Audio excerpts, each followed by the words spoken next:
வணக்கம் ஃப்ரெண்ட்ஸ், பிரபஞ்ச அழகி யூடியூப் சேனலுக்கு உங்களை அன்புடன் வரவேற்கிறேன். இன்றைக்கி என்ன ரெசிபி அப்படின்னு பார்த்தா, உங்கள் எல்லாருக்கும் பிடிச்ச பாவக்காய் தொக்குங்க. ஆனால் இது ஈஸியாக பண்ணலாம். எப்படின்னு பார்க்குறீங்களா? இந்த இருக்கு பாருங்கள். பாவக்காய் நல்லா 1 கிலோ எடுத்துருக்கேங்க, பெரிய பாவக்காய். அதை என்ன பண்ணேன்னா நல்லா கட் பண்ணி கல்லுப்பு போட்டு கொஞ்ச நேரம் ஊற வச்சு புழிஞ்சி எடுத்து வச்சுருக்கேன். அதனால தான் அந்த வடித்தட்டில் போட்டு வச்சுருக்கேன். ஓகேவா? 1 கிலோ பாவக்காய் எடுத்துகிட்ருக்கேன்.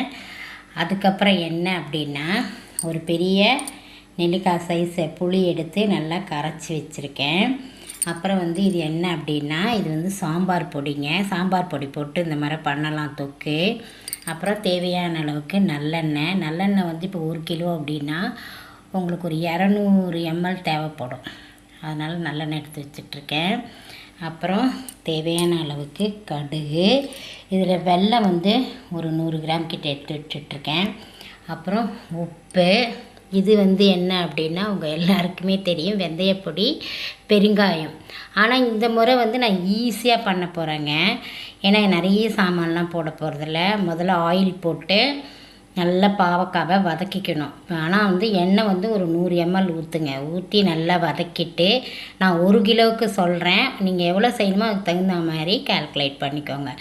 நல்லா வதக்கிடணுங்க. வதக்கும் போதே நம்ம மிளகாத்தூள், மஞ்சள்தூள், பெருங்காயத்தூள் எல்லாத்தையும் போட்டு ஒன்றா வதக்கி உப்பு கூட போட்டு நல்லா வதக்கிடணும். வதக்கிட்டு ஆற வச்சு மிக்ஸி ஜாரில் போட்டு நல்லா என்ன பண்ணணும், ஒன்றும் பாதியமாக கொரப்பாக அரைச்சிட்டு, அப்புறம் கடாய் வச்சு ஆயில் ஊற்றி கடுகு போட்டு இந்த அரைச்சிருப்போம் இல்லையா பாவக்காய் விழுது, அதை போட்டு நல்லா கலந்துட்டு அது கூட வெல்லத்தை போட்டு இறக்க வேண்டியது தாங்க. இது ரொம்ப ஈஸியாக பண்ணுற பாவக்காய் தொக்கு.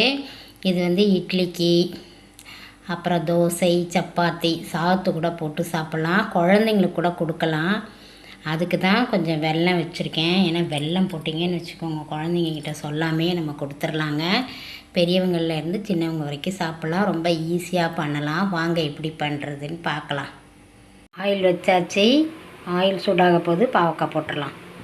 பாவக்காய் போட்டிருக்கேன், வதக்கிக்கிட்டு இருக்கேன். நீங்கள் என்ன பண்ணணும் அப்படின்னா, பாவக்காவை நல்லா தண்ணியில் போட்டிருந்தாலும் நல்லா புழிஞ்சி கொஞ்ச நேரம் வடித்தட்டில் போட்டு காய வச்சுட்டு வதக்கணுங்க. அதில் தண்ணி சத்து இருக்கக்கூடாது. இதில் கொஞ்சம் தண்ணி இருக்க போட்டிருக்கு, அதனால தான் இந்த சவுண்டு வருது. தண்ணி இல்லாமல் போட்டால் தான் ரொம்ப நாளைக்கு வச்சுக்க முடியும். அவ்வளோதான். வதக்கிக்கிட்டே இருக்கேன். இன்னும் நல்லா வதக்கணும்.